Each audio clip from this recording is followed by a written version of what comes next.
अस्सलाम वालेकुम बच्चों, कैसे हैं आप सब। उम्मीद है खैरियत से होंगे। आज हम स्टार्ट करेंगे चैप्टर नंबर 1 की एक्सरसाइज। तो इससे पहले मेरे वीडियो को लाइक कर दिया करो, कमेंट कर दिया करो और चैनल को सब्सक्राइब भी कर दिया करो और वीडियो पूरी कंप्लीट देखा करो। आज हम स्टार्ट करेंगे एक्सरसाइज। MCQs हैं। Matter is present in neon sign in the states of. अच्छा, नियॉन साइन, ये जो रात टाइम हम गुजरते हैं और बोर्ड्स लगे होते हैं लाइट्स वाले, इनके अंदर जो है इनको नियॉन साइन कहते हैं, जो हमें क्लियर नज़र आ रहे होते हैं।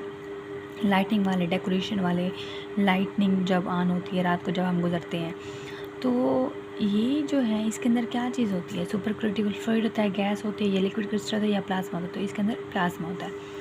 हैज़र्डस effects of shopping bags are studied in.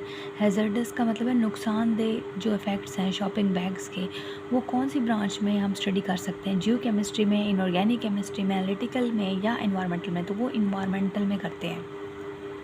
The man made polymer is. Man made जो इंसान ने बनाया पॉलीमर, तो वो कौन सा होगा? वो स्टार्च होगा? नहीं। प्रोटीन होगा? नहीं। सेलुलोज होगा? नहीं, क्योंकि ये तो ऑर्गेनिक है। तो पॉलीस्टायरीन एक ऐसा पॉलीमर है जो कि इंसानों ने बनाया। Crystals of each substance has rhombic shape. ये रोम्बिक शेप वाली कौन सी क्रिस्टल थी? ब्रास की थी, सल्फर की थी, ग्रेफाइट की थी, या ब्रॉन्ज की थी? सल्फर की आपने पीछे पढ़ा होगा, दो फॉर्म्स थी, एक रोम्बिक थी और एक मोनोक्रोनिक थी। तो ये सल्फर का इसका है। विच liquid among the following is a colloidal solution. तो इसमें कौन सा कोलाइडल सोल्यूशन है? मिल्क का है, slaked lime use for white wash, नहीं। मिक्सचर ऑफ AgCl यानी silver chloride in water, vinegar solution, या मिल्क। तो इसमें से कोलाइडल सोल्यूशन सिर्फ मिल्क है।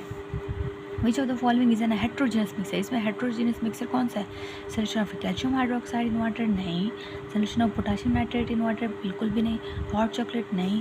ये कंक्रीट वाला मिक्सर, इसमें चीज़ें हमें अलग अलग नज़र आ रही होती हैं, तो ये जो है ये हेट्रोजीनियस मिक्सर है। A state of matter whose properties are between those of liquid and crystalline solids. Liquid और सॉलिड्स के दरमियान वाली प्रॉपर्टीज़ कौन सी थी? वो लिक्विड क्रिस्टल्स की थी। हमारे पास नेक्स्ट है, when the tiny visible particles of substance are disperse through medium. जब छोटे छोटे से पार्टिकल डिस्पर्स होते हैं किसी भी मीडियम में, तो वो उस मिक्सचर को हम क्या कहेंगे? ट्रू सोल्यूशन, कोलाइड्स, सस्पेंशन, या सैचुरेटेड सोल्यूशन, तो उसको हम कहेंगे कोलाइड्स। उसके बाद यहाँ पे है a solution of potassium chlorate है सॉल्युबिलिटी ऑफ अबाउट। यहाँ पे एक सोल्यूशन है, उसकी सॉल्युबिलिटी 13.2 ग्राम है 100 सेंटीमीटर क्यूब वाटर में 40 डिग्री सेंटीग्रेड पे। तो how it is solubility will defect. तो इसकी सॉल्युबिलिटी के ऊपर असर किस तरह होगा अगर हम टेम्परेचर को कम कर दें, यानी 40 से कम करें, तो क्या ये सॉल्युबिलिटी होगी? तो सॉल्युबिलिटी विल डिक्रीज, सॉल्युबिलिटी ख़त्म हो जाएगी। You are studying the rate of hydrolysis of starch. Hydrolysis का मतलब है पानी के मौजूदगी में ब्रेक डाउन करना। अब हम स्टार्च को कर रहे हैं, ऑर्गेनिक कंपाउंड कर रहे हैं under different conditions of temperature. In which branch of chemistry this topic will fall. कौन सी इसमें आएगी? ऑर्गेनिक केमिस्ट्री आएगी, एनालिटिकल आएगी, फिजिकल आएगी? एनालिटिकल तो नहीं आएगी, फिजिकल भी नहीं आएगी। तो इसमें बायो केमिस्ट्री आ सकती है, ऑर्गेनिक नहीं आ सकती। उसमें सिर्फ कार्बन हाइड्रोजन की स्टडी करती, सिर्फ ऑर्गेनिक अबाउट मेंशन था, लेकिन अब इसमें हाइड्रोलिसिस ऑफ सॉल्ट बता रहे हैं, तो ये बायो केमिस्ट्री में आएगा। अब यहाँ भी शॉर्ट क्वेश्चन है, why is there need to divide chemistry into many branches, give 3 reasons. Chemistry को इतनी सारी ब्रांचेस में डिवाइड करने की ज़रूरत क्या थी? तो इसकी 3 वजह बताएं। इट मेक इट, पहली वजह है it make it easy to study complex process. ये इस वजह से आसान हो गया हमारे मुख्तलिफ कम्प्लेक्स प्रोसेस पढ़ने में। दूसरी बात है different branches addresses real world problems. काफ़ी ब्रांचेस की वजह से रियल वर्ल्ड प्रॉब्लम जो दुनिया में मसले हैं उनका हल मिला। थर्ड इसकी रीज़न है कि specialise study make new innovations, यानी कि इसकी वजह से जो है न्यू इनोवेशंस, नई नई इजादात आती गई इन ब्रांचेस की वजह से। रिएक्शंस, सेकंड क्वेश्चन, रिएक्शन में take place due to electrons present outside the nucleus. वो रिएक्शंस जो इलेक्ट्रॉन की वजह से न्यूक्लियस जो है, न्यूक्लियस के बाहर इलेक्ट्रॉन रिवॉल्व करें। तो अगर ऐसे रिएक्शन जो इलेक्ट्रॉन की वजह से हो रहे हैं, तो वो कौन सी ब्रांच में आएंगे? तो वो इलेक्ट्रोकेमिस्ट्री में आएंगे। और they may take place inside the nucleus, अगर वो न्यूक्लियस के अंदर अगर रिएक्शन हो रहा है, तो वो कौन सी ब्रांच में केमिस्ट्री के आएंगे? तो वो न्यूक्लियर केमिस्ट्री में आएंगे। What type of problems are solved in analytical chemistry? Analytical chemistry में कौन कौन से मसले हल होते हैं? Identification of unknown substance, determination या determine composition, and concentration of compound in mixture. ये आपने 3 पॉइंट्स बना के इधर लिख देने।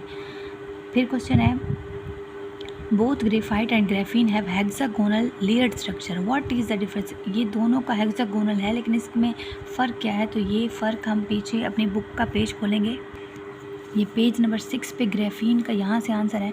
Graphene is an example of 2 dimensional, आपने लिखना है 2 डायमेंशनल क्रिस्टल है। ग्रेफीन 2 डायमेंशनल स्ट्रक्चर है, 2 डायमेंशनल क्रिस्टल है, और इसकी सिंगल लेयर ऑफ कार्बन है, अरेंज इन हेक्सागोनल पैटर्न। यहाँ से आपने 2 डायमेंशनल से लेके हेक्सागोनल पैटर्न तक करना है। उसके बाद आपने लेना है ग्रेफाइट पे आना है, आपने ग्रेफाइट पे लिखना है ग्रेफाइट हैज़ अ लेयर, सिर्फ एक ही लेयर है, स्ट्रक्चर ऑफ हेक्सागोनल रिंग की ऑफ कार्बन की। यानी ग्रेफीन 2D स्ट्रक्चर है, लेकिन जो ग्रेफाइट है वो सिर्फ और सिर्फ एक लेयर स्ट्रक्चर है, सिंगल लेयर स्ट्रक्चर है, हेक्सागोनल रिंग। तो इसका आंसर है यहाँ से लेके यहाँ तक, और इसका आंसर है यहाँ से लेके सिंगल पैटर्न, यहाँ से लेके यहाँ तक।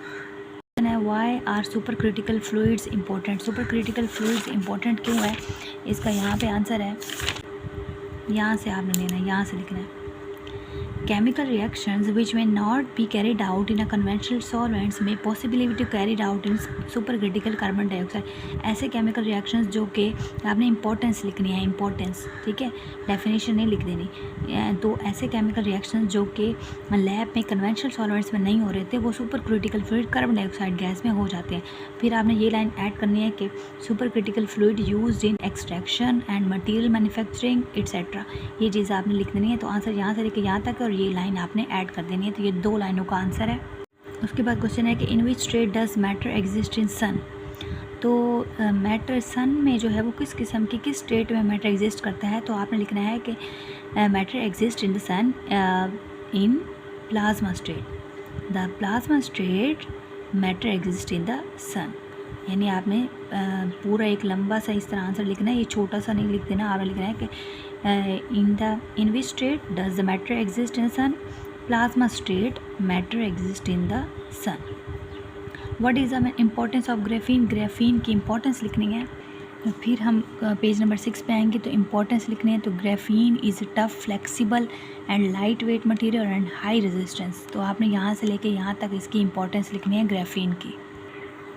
फिर क्वेश्चन है कि which form of matter do most of material things in this world belongs to. काफ़ी सारे, हमारी दुनिया में बहुत सारी चीज़ें हैं, वो किस फॉर्म में एग्जिस्ट करती है, तो आपने लिखना है in solid form of matter most of material things in this world exist या बिलोंग्स टू, ठीक है।